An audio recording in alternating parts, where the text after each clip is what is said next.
Hello, everyone. Welcome back to another episode of Learn English with Mary and Sam. I'm Mary. And I'm Sam. Thanks for joining us today. If you're looking to improve your English in a fun and natural way, you're in the right place. Today's episode is all about learning English through stories, using narratives to build your language skills. We'll talk about why stories are such a powerful tool for language learning, share practical tips for using stories in your studies, and even try out some storytelling together. We know that many learners struggle with remembering vocabulary, understanding grammar, or feeling confident when speaking. Stories can help with all of these challenges, and we're excited to show you how. By the end of this episode, you'll be able to understand why stories are effective for learning English, identify key language features and narratives, like descriptive language and common phrases. Use storytelling techniques to improve your vocabulary, grammar, and fluency. Apply practical strategies to include stories in your English learning routine. Let's start with a question. Have you ever found it hard to remember new words or grammar rules from textbooks? Or maybe you felt bored by endless exercises. You're not alone. Many learners feel this way. But think about the last time you heard a great story.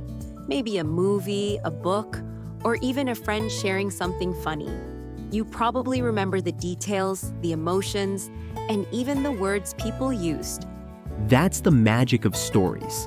They stick in your mind, make learning enjoyable, and help you understand how language works in real situations. Let's dive into why stories are so effective. First, stories give you context. You see how words and phrases are used in real situations, not just as isolated vocabulary. Exactly. When you read or listen to a story, you're not just memorizing words. You're understanding how they fit together, how grammar works naturally, and how people actually speak. Plus, stories are engaging. When you're interested in what happens next, you pay more attention and remember more. That's motivation in action. And stories often include cultural details, idioms, and expressions that you might not find in a textbook. Research shows that our brains remember information better when it's part of a story. The emotions, context, and repetition in stories help new language stick. When you hear a phrase in a story, you see when and how it's used. For example, if a character says, "It's raining cats and dogs," you learn that this means it's raining heavily, and you remember the situation where it was used. Stories also repeat important words and grammar patterns, giving you lots of chances to see and hear them in action. What kinds of stories should you use? Here are some options. Fairy tales. Simple language, clear structure. Great for beginners and intermediates. Short stories. Richer vocabulary and more complex sentences. Perfect for B1 to B2 learners. Personal anecdotes. Sharing your own experiences helps you practice speaking and listening. Novels. For more advanced practice with deeper plots and character development. Some classic short stories for intermediate learners include The Gift of the Magi by O. Henry and Lamb to the Slaughter by Roald Dahl. These stories are not only enjoyable, but also full of useful language and natural dialogue. Let's talk about how you can use stories to improve different language skills. When you read or listen to a story, write down new words and phrases.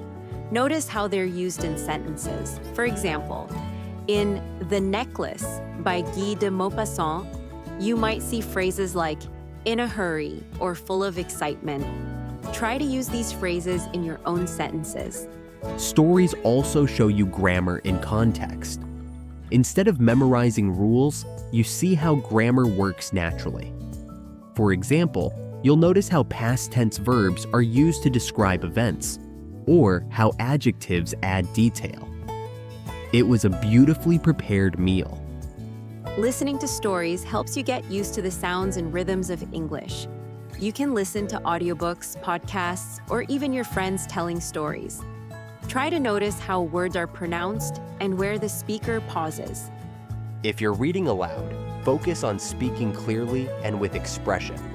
This helps you practice pronunciation and intonation. Telling your own stories is a great way to practice speaking. Start with simple personal anecdotes. Something funny that happened to you, a travel experience, or a memorable day. You can also write short stories or summaries of stories you've read. This helps you organize your thoughts and use new vocabulary and grammar structures. Let's break down the structure of a typical story. Most narratives have background, who, where, when, and why. Opener, a phrase to start the story like, "Did I ever tell you about?" Problem, the main event or challenge. Solution, how the problem was solved. Closing, a sentence to show the story has ended like, "And that was it." Evaluation, your feelings about what happened like, "It was amazing" or "It was awful." Let's try a quick example. I'll start. Did I ever tell you about the time I got lost in London? It was last year, and I was visiting for the first time. I took the wrong bus and ended up far from my hotel. At first, I was worried, but then I asked a friendly local for help. She showed me the way, and I made it back safely. It was a little scary, but also exciting. Great story, Mary. Notice how she used the background, problem, solution, and closing. She also used past tense verbs and descriptive adjectives. Friendly local, a little scary, exciting.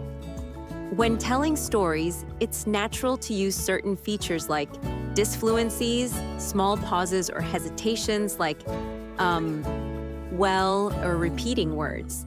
These make your speech sound more natural. Connectors, words like and, so, or but to join ideas. So I called the hotel.